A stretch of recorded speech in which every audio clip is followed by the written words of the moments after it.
Hello friends. So welcome you all to Deepak Sharma's educational institute. ठीक है, last class हम लोग क्या डिस्कस कर रहे थे, क्लबिंग का प्रोविजन, राइट। तो आई होप आप लोगों ने मेरा पहला वीडियो देख लिया होगा, समझ आया होगा। वो रिविजनरी लेक्चर था, काफ़ी स्पीड में था, लेकिन लोगों ने बहुत प्रेज़ किया, मज़ा आया देखकर। ठीक है ना। ठीक है, इसके साथ आज हम लोग अपना नया सेशन स्टार्ट करने वाले हैं। ठीक है, जो बचे कुछ प्रोविजन थे जो मैं लास्ट वीडियो में कवर नहीं कर पाया था, मैं वो यहाँ पे कवर करने की कोशिश करूँगा। सेकेंडली, अगर आप लोगों को पसंद आए, अच्छा लगता है मेरा वीडियो, तो प्लीज़ उत्साह जगाएं। कैसे करोगे सर? सिंपल सी बात है, सब्सक्राइब कर देना, लाइक करो, कमेंट करो, पसंद आए तो शेयर करा। ठीक है, तो विद दैट स्टार्ट करते हैं आज का सेशन। तो फ्रेंड्स, सेक्शन 64(2) मैं आज यहाँ पे ले रहा हूँ। ठीक है, सेक्शन 64(2) क्या कहता है? देखो, सिंपल सी बात है, अगर मैं मेरे एच को मैं अपने एच को कोई एसेट ट्रांसफ़र कर देता हूँ विथ इन एडिक्वेट कंसिडरेशन। क्या बोला मैंने? मेरा एच को मैं एक एसेट ट्रांसफ़र कर रहा हूँ विथ इन एडिक्वेट कंसिडरेशन। मैंने कंसिडरेशन लिया नहीं, या लिया तो कम लिया। इन दैट केस उस एसेट जो मैंने ट्रांसफ़र किया ना, उससे जो भी इनकम अराइज होगा वो मेरे इनकम में जोड़ दिया जाएगा। उस पर इनकम पे टैक्स मैं दूंगा, राइट। सिंपल सी बात है, याद रख लेना। सेकंड प्रोविजन कहता है कि भाई सुनो, जब वो एच है ना, जिसमें तुम लोगों ने क्या किया था, अपना एसेट को ट्रांसफ़र कर दिया था विथ इन एडिक्वेट कंसिडरेशन, वो क्या होता है ना, वो जब पार्टीशन होता है, बंटवारा, सुने हो ना, घरों का बंटवारा हो जाता है। उस केस में जब घरों का बंटवारा होता है और वहाँ से जो प्रॉपर्टी डिराइव होती है ना, वहाँ से जो इनकम डिराइव होता है ना, तो याद रखना, तुम्हारा इनकम तो तुमको मिलेगा बंटवारा होने पे, पार्टीशन होने पे तुम एच से तुम्हारा इनकम तो तुमको मिलेगा, प्लस तुम्हारी वाइफ का, एग्जाम्पल वाइफ हो या हस्बैंड हो, स्पाउस ले लो, स्पाउस का जो भी इनकम होगा वो भी तुम्हारे इनकम में जोड़ दिया जाएगा। सिंपल सी बात है। क्या बोला मैंने पहले? अगर पहले एच को तुम ऐसे ट्रांसफर कर देते हो विथ इन एडिक्वेट कंसिडरेशन नहीं लिया या लिया तो कम लिया, इन दैट केस जो भी इनकम अराइज होगा वो तुम्हारे इनकम में जोड़ दिया जाएगा एंड तुम उस पर टैक्स दोगे, राइट। फिर कहा कि जब एच का पार्टीशन होता है, जब एच टूटता है, ठीक है ना, घरों का जब बंटवारा होता है, उस केस में जो भी इनकम आपको मिलेगा, आपके इनकम को तो टैक्सेबल किया जाएगा, प्लस आपकी वाइफ को जो भी इनकम अराइज हुआ होगा ना पार्टीशन के दौरान, वो इनकम भी आपकी इनकम में जोड़ दिया जाएगा, क्लब कर दिया जाएगा एंड उस पर टैक्स आप दोगे। ये प्रोविजन ने कहा, ठीक है। I hope it's clear. तो सर, सेक्शन 64 की तरफ बढ़ रहा हूँ। सेक्शन 64 क्या कहता है? देखो, ये लास्ट प्रोविजन होगा इस चैप्टर का, और मैं बता दूँ सबसे इंटरेस्टिंग यही है।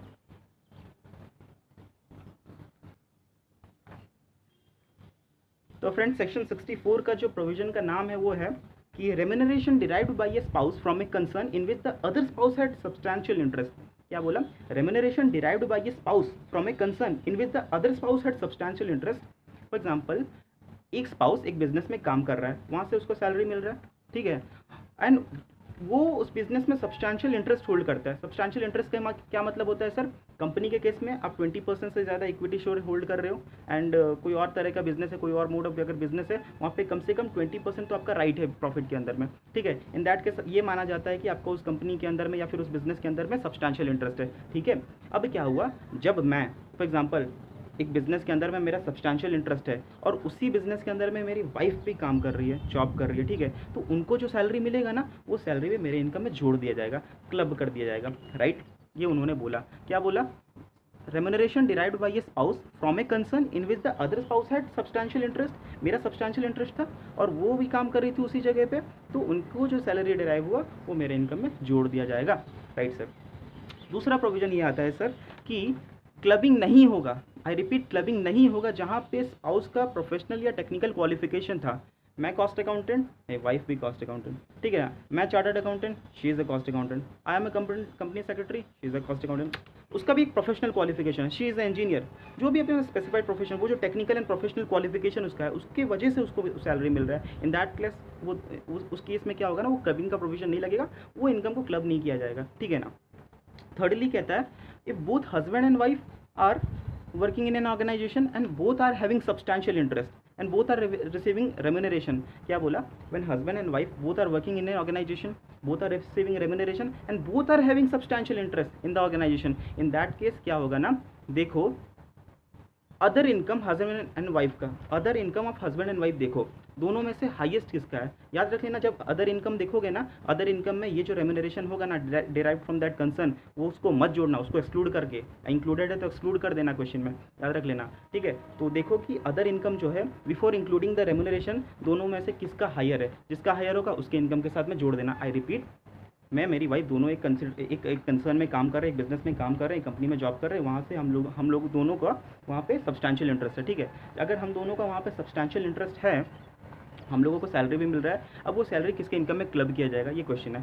तो प्रोविजन ने कहा कि उसके इनकम में क्लब किया जाएगा जिसका other income before including that remuneration was higher. For example मेरा रेम्यूनरेशन इंक्लूड करने से पहले मेरा अदर इनकम हायर था, तो मेरे इनकम में क्लब कर दिया जाएगा। अगर उनका हायर हुआ तो उनके इनकम में क्लब कर दिया जाएगा, ठीक है। तो ठीक है फ्रेंड्स, ये छोटा सा प्रोविज़न यहाँ पे था जो मुझे डिस्कस करना था। आई होप आपको समझ आया। With this I conclude the chapter, ठीक है। ये थोड़ा सा पार्ट था जो मैं लास्ट वीडियो में कवर नहीं कर पाया था, वो मैं यहाँ पे कंप्लीट कर दे रहा हूँ, ठीक है। Thank you, bye bye.